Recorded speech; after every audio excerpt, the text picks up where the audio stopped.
अस्सलाम वालेकुम। बेटा मैं अपने नेक्स्ट डिस्कशन लेक्चर के साथ स्टार्ट करने लगा हूँ। हमने मई जून 2023 उसका वेरिएंट 12 के 20 एमसीक्यूज डिस्कस कर लिए थे। आ, आज हम इसको इंशाल्लाह ख़त्म करने की कोशिश करते हैं, अपना एंड करेंगे इसको। क्वेश्चन नंबर 21 से स्टार्ट करता हूँ। कहता है solution P and Q each contain a different group two ion, ठीक है, at the same concentration. One contains magnesium ion, other contains barium ion. Tests are carried out on separate 5 centimetre cube sample of P and Q. ठीक है, एक magnesium है और एक barium ion है। Test क्या है? टेस्ट वन चेक कीजिए। 1 centimetre cube of 0.1 mole per D M cube sodium sulphate, तो ये बनाएगा magnesium sulphate and barium sulphate. ठीक है, सोडियम सल्फेट डालने से। और टेस्ट टू देखिए बेटा, सोडियम हाइड्रोक्साइड डाल रहा है, तो मतलब ये बनाएगा मैग्नीशियम हाइड्रोक्साइड और बेरियम हाइड्रोक्साइड। ठीक है, what are the results? Result one, more precipitate with barium और मोर प्रेसिपिटेट विद मैग्नीशियम, और मोर प्रेसिपिटेट विद बेरियम और मोर प्रेसिपिटेट विद मैग्नीशियम। तो सोचो बेटा, top to bottom group two में solubility of hydroxide increases, solubility of sulphate decreases. तो magnesium sulphate और barium sulphate में जो ज़्यादा पीपीटी होंगे या ज़्यादा इनसॉल्युबल होगा वो बेरियम होगा। तो टेस्ट वन के अंदर जो पीपीटी बनेंगे वो ज़्यादा किसके होंगे? बेरियम के। ग्रुप टू में top to bottom solubility of hydroxide increases, तो barium hydroxide is more soluble, magnesium hydroxide is less soluble. तो इसका मतलब है जो पीपीटी बनेंगे वो मैग्नीशियम के बनेंगे। तो टेस्ट वन में बेरियम के और टेस्ट टू में मैग्नीशियम के। तो बेटा more precipitate of barium, B answer आ रहा है। ठीक है, टेस्ट वन में बेरियम के पीपीटी ज़्यादा बनेंगे और टेस्ट टू में मैग्नीशियम के पीपीटी ज़्यादा बनेंगे। Right answer is B. Question number 22 पे आता हूँ। जी, dissolve in water to give an aqueous solution के, कोई चीज़ है डाला आपने पानी में और वो सोल्यूशन के दे रहा है। K gives dense white PPT when silver nitrate is added. इसका मतलब है क्लोराइड आयन है। अगर क्रीम देता तो ब्रोमाइड होता, अगर येलो देता तो आयोडाइड होता। तो वाइट दे रहा है, इसका मतलब है क्लोराइड है। आगे देखो, उसके बाद बोल रहा है when heated with aqueous potassium hydroxide. ठीक है, K gives of a gas. अब देखो, एल्कली के साथ गैस दे रहा है, that turns moist universal indicator paper blue, यानी अल्कलाइन गैस दे रहा है, यानी कि अमोनिया दे रहा है। तो बताओ, हाइड्रो ऑक्साइड अमोनियम आयन के साथ रिएक्ट करते हैं तो अमोनिया प्रोड्यूस करते हैं। तो इसका मतलब है इस जे के अंदर दो चीज़ें हैं, एक क्लोराइड है और एक अमोनियम आयन है। What is J? Ammonium chloride. Right answer is a. ये ऑब्वियस आंसर्स हैं, देख रहे हैं आप, इसमें हमको आगे जाने की ज़रूरत ही नहीं है।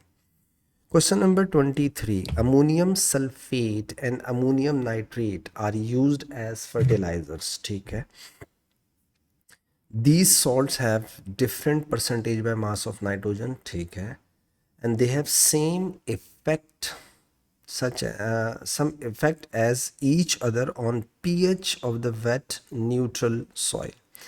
हमेशा से एक नसीहत करता हूँ, तकरीबन हर लेक्चर में ही आपको मैंने बताया, याद रखिएगा अमोनियम कॉन्जुगेट एसिड है। कॉन्जुगेट एसिड, ये कॉन्जुगेट एसिड है, ठीक है, याद रखिएगा। और इसके बहुत सारे सवाल देता है, मैंने आपको अपने क्लास लेक्चर में ही बड़ा बताया है, ख्याल रखिएगा इस बात का। तो इसका मतलब ये हो गया कि जब आप इसको सॉइल में डालेंगे तो डेफिनेटली आपकी पीएच डिक्रीज करेगी। क्यों? एसिडिक है ना। तो जो effect on pH of the soil है वो डिक्रीज वाला आंसर होना चाहिए, या ए और या सी। तो हम बी को हटा देते हैं और इसको हटा देते हैं। अब आते हैं higher percentage by mass of nitrogen. तो बेटा परसेंटेज निकाल लो अमोनियम नाइट्रेट में और अमोनियम सल्फेट में। परसेंटेज बाय नाइट्रोजन निकालो। कैसे निकालते हैं मैं बताऊं? ये होता है 14, ये होता है 4, ये होता है 14, ये होता है 48, ये होगा 96 और ये हो जाएगा 4 टू 28 और 4 टू ज़ा 8 का मतलब 8। ठीक है बेटा, तो अब आ जाओ, दोनों में नाइट्रोजन 28 है। ठीक है, एक तो कंफर्म हो गया, इसमें भी 28 है, नीचे भी 20। पहले टोटल मास निकाल लूँ। 14 प्लस 4 प्लस 14 प्लस 48, 80। इसका मास आ गया 80। 96 प्लस 8 प्लस 28, ये हो गया 132। डेफिनेटली अमोनियम नाइट्रेट आंसर होगा। क्यों? क्योंकि उसका डिनोमिनेटर छोटा है। डिनोमिनेटर छोटा हो तो वैल्यू बड़ी होगी। अगर नहीं समझ में आ रहा, ऐसे कर लो, ये लो 28 into 100 divided by 80, 28 into 100 divided by 132। तो इसका डिनोमिनेटर 80 है, इसका डिनोमिनेटर 132 है। तो डिनोमिनेटर ज़्यादा हो तो वैल्यू कम आती है ना, और डिनोमिनेटर कम हो तो वैल्यू ज़्यादा आती है। तो इसका मतलब है 28 इंटू 100 डिवाइडेड बाय 80। इसमें 35% नाइट्रोजन है। इसमें देखो 28 इंटू 100 डिवाइडेड बाय 132, इसमें है 21.21। तो इसका मतलब राइट आंसर इज ए। तो नॉलेज बेस्ड क्वेश्चन था, आई होप बात समझ में आ गई होगी। क्वेश्चन नंबर 24 पे आता हूँ। The equation show the reaction that occurs between carbon monoxide and nitrogen monoxide in catalytic converter. Yes, ये equation catalytic converter की है, आपने पढ़ी हुई है। Which statement is correct? The catalyst is used. The catalyst uses finely divided iron. No. Catalyst in converter is rhodium, palladium or platinum, not iron. B पे आए, the reaction prevents green house gas emission. जी नहीं, carbon dioxide is green house gas, तो it's does not prevent. Option C पे आए, the reaction reduces the possibility of formation of photochemical smoke. The right answer is C. Why? Because oxides of nitrogen will cause the photochemical smoke. तो अगर oxide of nitrogen nitrogen में convert हो जाए तो इसका मतलब है फोटोकेमिकल स्मॉग को रिड्यूस कर सकते हैं ना। आप सही तो बोल रहे हैं, right answer is C. Why D is not the answer, check कर लेते हैं। The reaction results in increase ozone depletion. जी नहीं, ओजोन डिप्लीशन किसकी वजह से होती है? ओजोन डिप्लीशन अगर मैं आपसे पूछूं किस चीज़ की वजह से, तो क्लोरोफ्लोरोकार्बन्स की वजह से होती है। इसमें क्लोरोफ्लोरोकार्बन्स का कोई ताल्लुक ही तो रेलेवेंट ही नहीं है। क्वेश्चन नंबर 25 पे आते हैं। Which compound has a molecular formula C6H10O? Okay. अच्छा, अगर आप थोड़े स्मार्ट तरीके से सॉल्व करें तो ये जल्दी हो जाएगा। देखो बेटा, अगर ये C6H14O होता तो ये अल्कोहल होता, बिकॉज अल्कोहल का हाइड्रोकार्बन वाला पार्ट जनरल फॉर्मूला अल्केन को फॉलो करता है, CnH2n+2 को। अच्छा, अब सोचें इसमें कितने हाइड्रोजन कम है? 4। ठीक है, 4 हाइड्रोजन कम है, तो ऑब्वियसली अल्कीन के अंदर तो 2 हाइड्रोजन कम होने चाहिए, तो डी नहीं हो सकता। यस और नो? इधर आ जाओ, यहाँ चेक कीजिएगा बेटा, इसके अंदर एक कीटोन है, जस्ट 1 कीटोन, तो एक कीटोन की वजह से तो 2 हाइड्रोजन कम हो जाते हैं। सही है, कीटोन का जो फॉर्मूला होता है हाइड्रोकार्बन वाला फॉर्मूला, वो जनरल फॉर्मूला किसे फॉलो करता है? अल्कीन को, CnH2n को। इसमें तो 4 हाइड्रोजन का फर्क है, तो कीटोन ये भी नहीं हो सकता, ना डी हो सकता है और ना बी हो सकता है। अब आते हैं ए और सी में से कोई एक आंसर है। अब चेक करें, साइक्लिक कंपाउंड की वजह से 2 हाइड्रोजन कम कर दो, इस डबल बॉन्ड की वजह से, ये जो डबल बॉन्ड है इसकी वजह से 2 हाइड्रोजन कम कर दो, और ये जो कीटोन है इसकी वजह से भी 2 हाइड्रोजन कम कर दो, तो कितने हाइड्रोजन कम हो गए? 6। जबकि कम कितने करने हैं? 4। तो what should be the right answer? Right answer is a. Now why A is the answer, वो भी चेक करो। पहले बताओ साइक्लिक कंपाउंड को और से देखो, 1 2 3 4 5 6 कार्बन है, ठीक है। साइक्लिक की वजह से 2 हाइड्रोजन कम हो गए, यानी कि C6H12O रह गया। फिर कीटोन की वजह से 2 हाइड्रोजन और कम हो गए तो C6H10O रह गया, आंसर इज ए। ये तो हो गया स्मार्ट तरीका। और अगर आपको अब भी नहीं समझ में आया तो फिर बेटा स्ट्रक्चर फॉर्मूला बना के गिनते रहो, ठीक है। क्वेश्चन नंबर 26 पे आता हूँ, थोड़े स्मार्ट हो जाओ ना यार। The journal formula for non cyclic alcohol is this, ठीक है, हमें पता है। How many different structure isomer for N3 propanol और N4 ब्यूटानॉल का पूछ रहा है। तो बेटा 1 2 3 प्रोपन 1ऑल, 1 2 3 प्रोपन 2ऑल, दो ही बन सकते हैं। तो ये गलत और ये गलत, ठीक है। अब आते हैं ब्यूटानॉल पे, तो 1 2 3 4 ये हो जाएगा ब्यूटन 1ऑल, 1 2 3 4 ये हो जाएगा ब्यूटन 2ऑल, ये हो जाएगा 1 2 3 ये हो जाएगा 2 मीथाइल प्रोपन 1ऑल, और 1 2 3 ये हो जाएगा 2 मीथाइल प्रोपन 2ऑल। तो 1 2 3 4 चार आइसोमर हो गए ब्यूटानॉल के और दो आइसोमर हो गए प्रोपेनॉल के, तो 2 और 4 answer. Right answer is B. Question number 27 पे आओ। Compound X C5H10O3 has one chiral carbon. Chiral का मतलब a carbon attach to 4 different groups, सही है। Compound X produces bubbles with sodium, okay, but not with sodium carbonate. इसका मतलब alcohol है, acid नहीं है, क्योंकि अगर एसिड होता तो कार्बोनेट के साथ बबल्स देता कार्बन डाइऑक्साइड के। तो एसिड नहीं है और एल्कोहल है क्योंकि सोडियम से रिएक्ट कर रहा है। तो बेटा ऑप्शन सी और डी हटा रहा हूं, पता है क्यों? एसिड नजर आ रहा है। इन दोनों में से कोई एक आंसर है। C5 दोनों में 5 कार्बन है, O3 दोनों में 3 ऑक्सीजन है। कायरल ढूंढ लो, किस में कायरल है? मुझे तो बी में लग रहा है। कैसे? ये देखिएगा, OH, इसको गौर से देखिए, CH2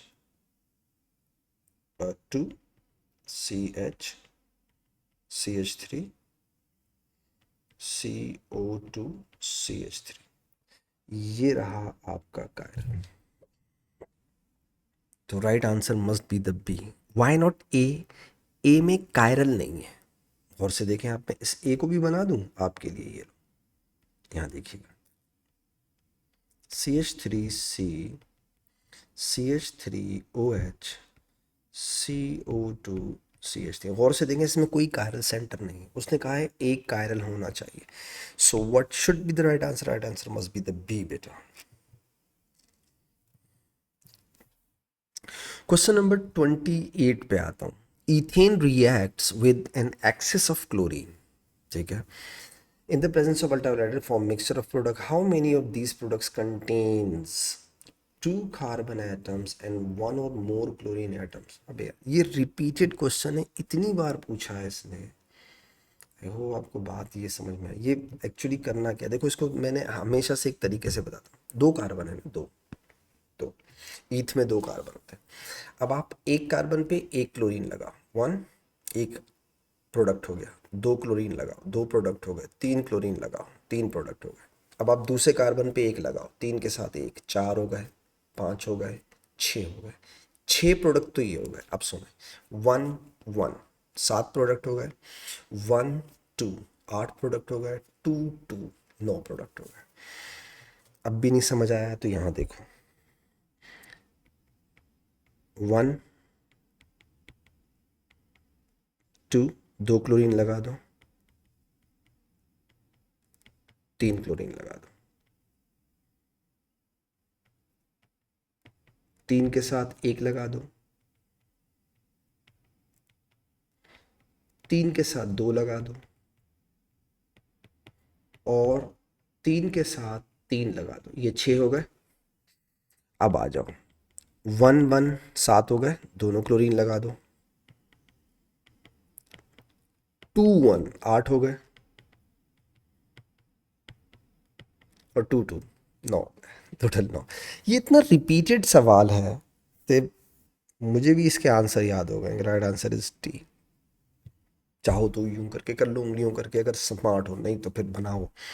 क्वेश्चन नंबर 29 पे आ जाओ. When bromo ethane reacts with hot ethanolic reaction. Bromo ethane hot ethanolic sodium hydroxide का मतलब हो गया एलिमिनेशन रिएक्शन हो रहा है 1 2 और ब्रोमो ईथेन. ठीक है, तो यानी ये होगा. तो जब आप इसको रिएक्ट कराएंगे तो ये बनाएगा अल्कीन. सही है, साथ में HBr होगा. अब क्या बोल रहा है, form a colourless gas form. ठीक है, this gas decolourises aqueous bromine. Alkene हो गया ना बेटा, तो अल्कीन में कौन सा आंसर होना चाहिए, ईथीन. ईथेन से ईथीन बनेगा ना. Right answer is C. Question number 30 पे आता हूँ बेटा. कहता है alkynes are hydrocarbons that contain one triple bond. Like alkenes, alkyne take part in addition reaction. ठीक है, बिल्कुल सही कह रहा है. A saturated compound can be formed, for example, ethyne से react with an excess of hydrogen to form ethane. ठीक है. अब कह रहा है प्रोपाइन अगर हो undergo addition reaction with an excess of hydrogen bromide in 2 stages. Marconi of rules apply. ठीक है, of HBr at each stage. What is the main product? बाद में देखते हैं, पहले सोचो मार्कोनी ने क्या बोला था. मार्कोनी कहता है जब आप हाइड्रोहेलोजिनेशन करेंगे तो हाइड्रोजन वहाँ ऐड होगा, उस डबल बॉन्डेड कार्बन पे अटैच होगा जहाँ ऑलरेडी हाइड्रोजन ज़्यादा हो. तो मैं इसका आंसर बाद में देखूंगा, पहले खुद सॉल्व करता हूँ. ज़रा देखें ना मुझे, देखें.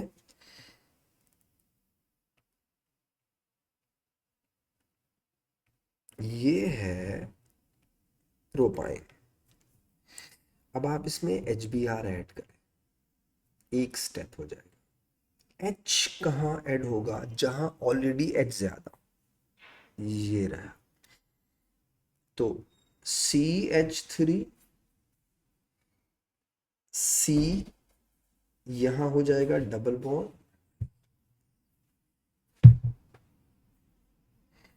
और यहां हो जाएगा CH2 और इधर लग जाएगा Br. एक हो गया. चलो जरा एक और प्रोडक्ट बनाते हैं अगेन HBr के साथ. अब बताओ H फिर कहाँ ऐड होगा, इसी H पे, इसी कार्बन पे. क्यों, जहां H ज्यादा हो वहीं पर H ऐड होता है. तो आ जा, क्योंकि मोर स्टेबल कार्बोनियम आयन बनता है. तो C डबल बॉन्ड टूटा, CH3, एक Br इधर था, दूसरा Br भी यहीं लगेगा. ये होगा आपका फाइनल प्रोडक्ट 2 स्टेप के अंदर. अब चेक कर लो, ये कहीं नज़र आ रहा है, मुझे तो आ रहा है, पता नहीं आपको नज़र आ रहा है या नहीं आ रहा है. ये रहा answer D. The right answer is D. Question number 31 पे आते हैं. Bromine reacts with alkene by an electrophilic addition mechanism.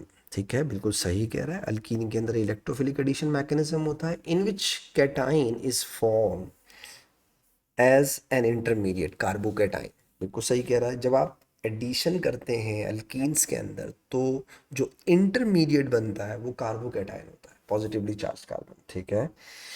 Which mixture will produce most stable intermediate cation, यानी most stable carbocation.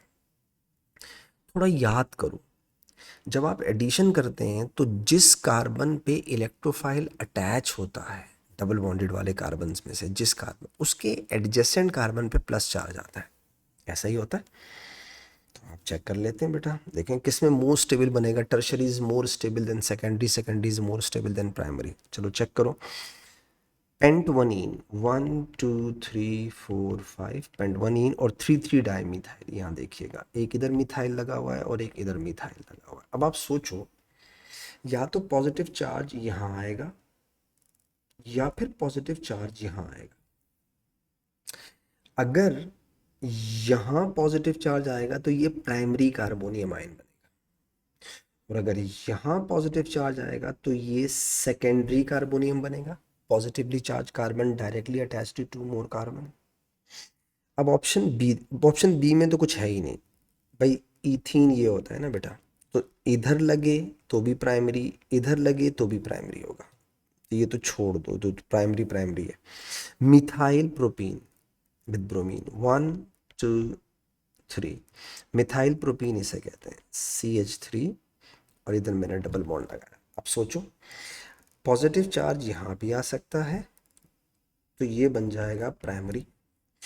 Positive charge यहाँ आ जाए तो ये positively charge carbon directly 3 carbon से attach होगा, यानी कि टर्शरी कार्बोनियम आयन बनेगा। ठीक है, अब आ जाओ लास्ट वाले पे, प्रोपीन। ये रहा प्रोपीन, पॉजिटिव चार्ज यहाँ आएगा अगर, तो ये प्राइमरी बनेगा, और यहाँ आएगा तो ये सेकेंडरी बनेगा। इस केस में सबसे most stable carbonium ion produce होने की प्रोबेबिलिटी है सी में बेटा। तो ए में प्राइमरी और सेकेंडरी कार्बोनियम बन सकते हैं, बी में सिर्फ प्राइमरी प्राइमरी बन सकते हैं, सी में प्राइमरी और टर्शरी बन सकते हैं, जबकि डी के अंदर प्राइमरी और सेकेंडरी बन सकते हैं। तो मोस्ट स्टेबल इंटरमीडिएट कार्बोकैटायन किस में बन सकता है? ऑप्शन सी में। क्वेश्चन नंबर 32 पे आता हूँ बेटा। Halogenoalkanes react with hot ethanolic potassium cyanide, ठीक है, यानी अल्काइल हैलाइड्स।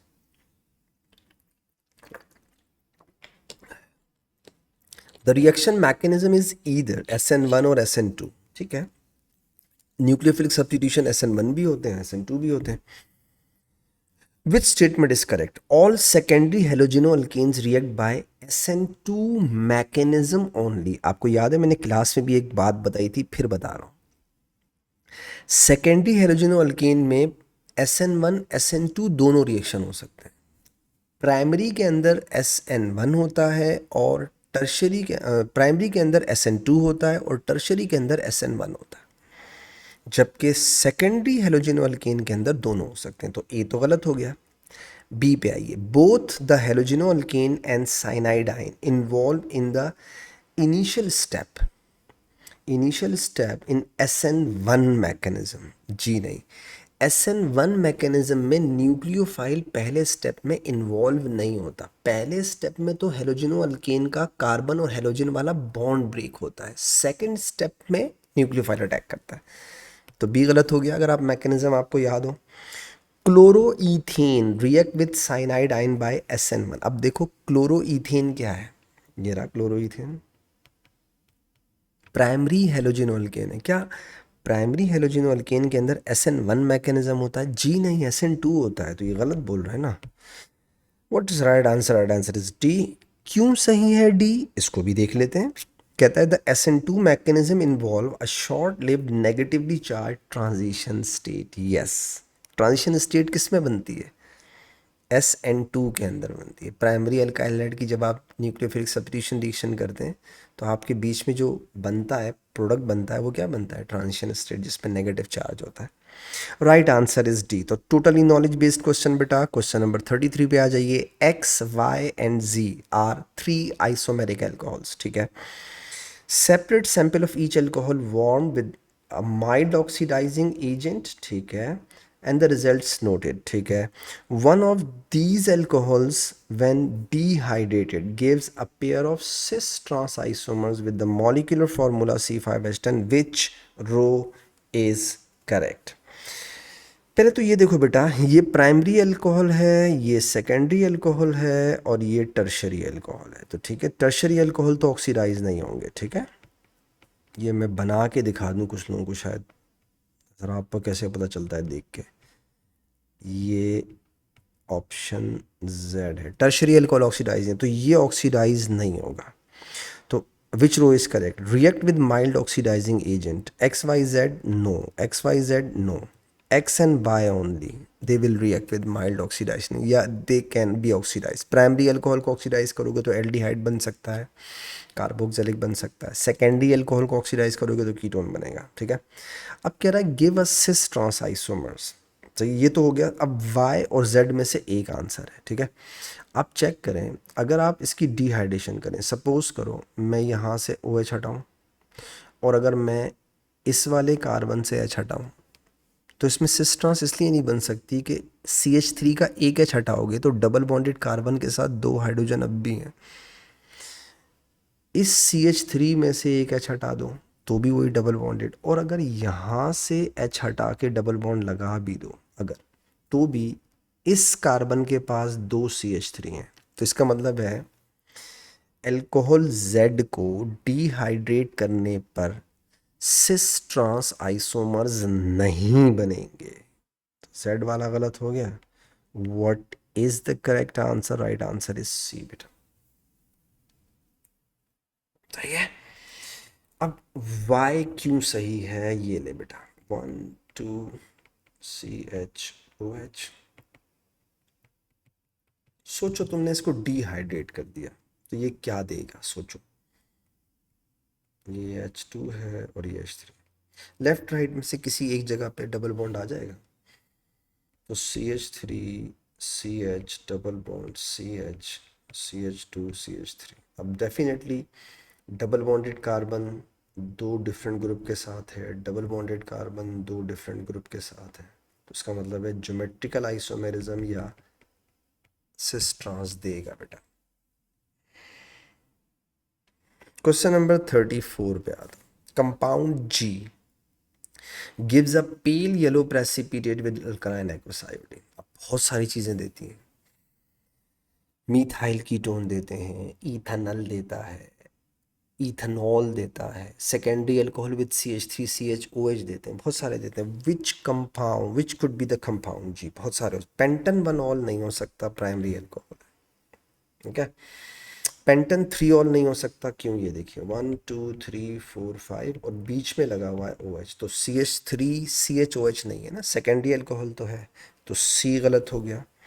अब आते हैं बी और डी में से किसी एक का आंसर। पेंटन 2 ऑल, 1 2 3 4 5, यहाँ लग जाएगा OH। गौर से देखिए, क्या ये secondary alcohol with CH3 CHOH है? यस है। इसका मतलब है ये आयोडोफॉर्म पॉजिटिव टेस्ट देगा बेटा। What is the correct answer? Right answer is B. अपनी समझ के लिए देख लेते हैं हमने सही किया या नहीं, ऑप्शन डी को भी। 2 मिथाइल पेंटन 2 ऑल, 1 2 3 4 5, और उसके बाद है 2 मिथाइल, ये 2 पे आपने मिथाइल लगाया, और पेंटन 2 ऑल ये हो गया 2 पे ऑल। चेक करें क्या ये सेकेंडरी अल्कोहल है? जी नहीं, टर्शरी है। तो बात गलत हो गई। क्वेश्चन नंबर 35 पे आता हूँ बेटा। The mechanism for the reaction between ethanol and hydrogen cyanide starts. हमने अपने क्लास लेक्चर के अंदर न्यूक्लियोफिलिक एडिशन रिएक्शन पढ़ा है, तो इसका मतलब ये हुआ कि मैकेनिज्म हमें आता है। अब वो आपसे कह रहा है cyanide starts with the first step shown, ठीक है, ऐसा ही होता है। What is the correct structure of intermediate ion? पहले खुद बना लेते हैं जरा, देखिए। इंटरमीडिएट आयन ये होता है CH3C, आपको मैं यहाँ आपके पास कॉपीज में ये सब लिखा होगा, यही होता है, ये होता है। उसके बाद आप इसको किससे रिएक्ट कराते हैं? HCN के साथ, ये इधर और ये इधर, ऐसा होता है। अब हमें ये ढूंढना है, मुझे लग रहा है, आ जाओ। देखो, कार्बन और नाइट्रोजन के बीच में ट्रिपल बॉन्ड होता है, तो ये तो बॉन्ड ही गलत दिया हुआ है इसने, ए गलत हो गया, ये भी बॉन्ड गलत दिया हुआ, बी गलत हो गया, सी और डी में से एक आंसर है। अब आप सोचो, क्या ऑक्सीजन पे प्लस चार्ज आता है? जी नहीं, माइनस आता है, क्योंकि ऑक्सीजन तो इलेक्ट्रॉन ले लेता है।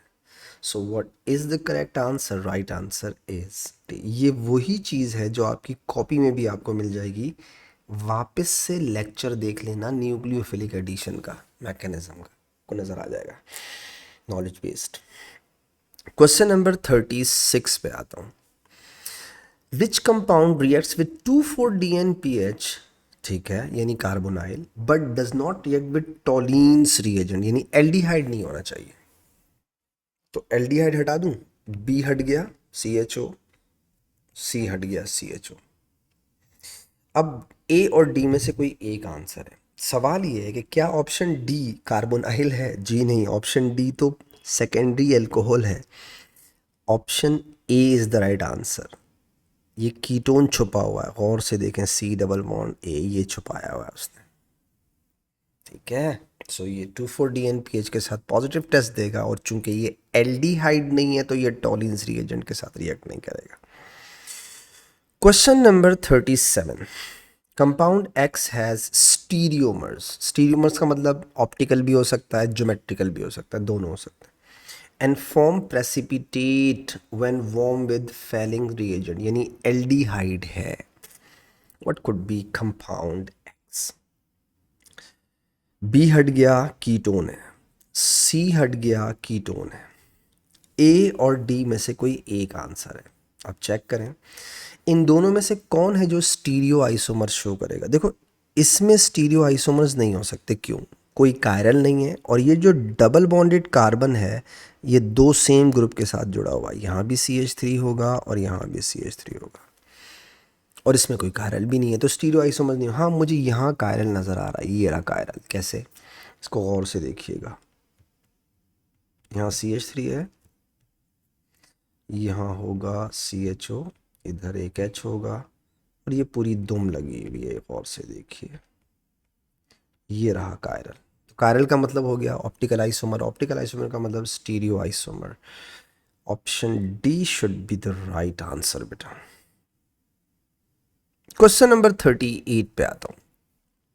Which reaction will form propanoic acid? Propanoic acid कहते हैं CH3 CH2 COOH को बेटा। ठीक है, ये प्रोपानोइक एसिड होता है।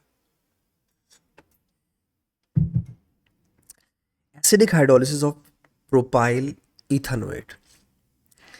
इथानोएट इथानोइक देगा, हमें क्या चाहिए? Propanoic.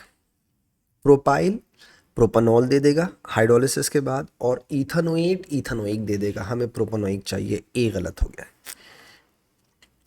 Alkaline hydrolysis of ethyl propanoate. Alkaline hydrolysis carboxylic नहीं देगा, कार्बो ऑक्सैलिक का सॉल्ट देगा। फॉर एग्जाम्पल बेटा, जब आप हाइड्रोलिसिस करोगे तो आपको मिलेगा COONA, ये मिलेगा। ये तो सोडियम प्रोपानोएट है, हमें क्या चाहिए? Propanoic acid. मैं बी की तरफ भी नहीं जाऊंगा, ऑप्शन सी पे आता हूँ। Acidic hydrolysis of propanenitrile, ये होता है प्रोपन नाइट्राइल, इसे कहते हैं प्रोपन नाइट्राइल। क्या नाइट्राइल की एसिडिक हाइड्रोलिसिस से कार्बोक्सिलिक बनता है? बिल्कुल बनता है। तो प्रोपन नाइट्राइल की एसिडिक हाइड्रोलिसिस करोगे तो क्या बनेगा? Propanoic acid. Right answer must be the C. जाते जाते चेक कर लेते हैं डी सही है या नहीं। Acidic hydrolysis of Ethan nitrile, CH3CN को बोलते हैं। इथानोइक देगा, हमें तो प्रोपानोइक चाहिए, डी भी गलत है। क्वेश्चन नंबर 39 पे आता हूँ। Lactide is an intermediate in the manufacturing of synthetic fibre. ठीक है, ये देखो, ये साइक्लिक डाइएस्टर है, गौर से देखो। तीन तरह के एस्टर्स पढ़ाए मैंने आपको, सिंपल एस्टर्स, डाइएस्टर्स और साइक्लिक एस्टर्स। तो ये साइक्लिक डाइएस्टर है। Which compound on heating with N acid catalyst can produce this?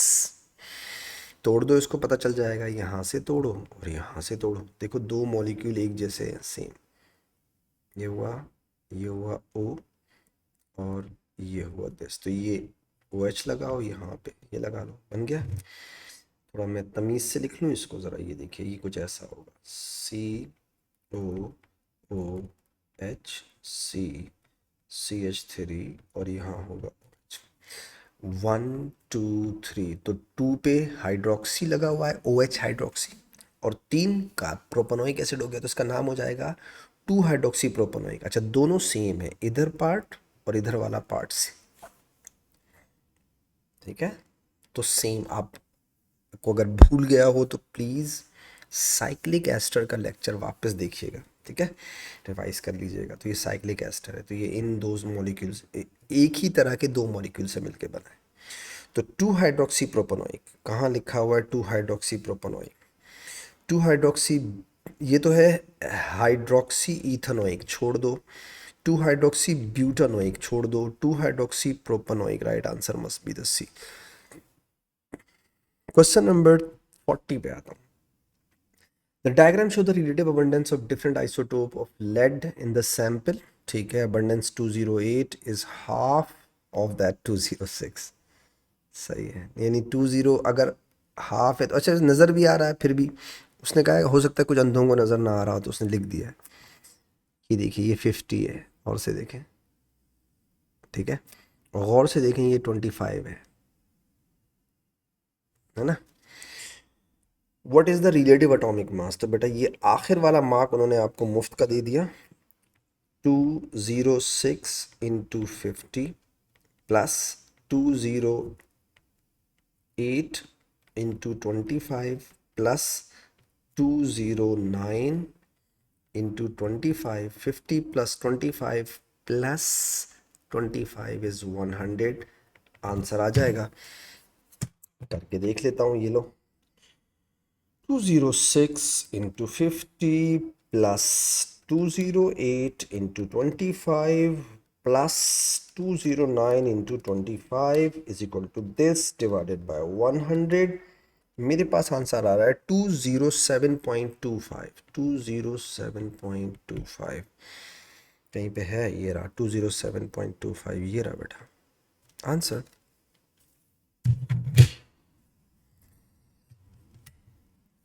उम्मीद है मेरी डिस्कशन से आपको फ़ायदा हुआ होगा.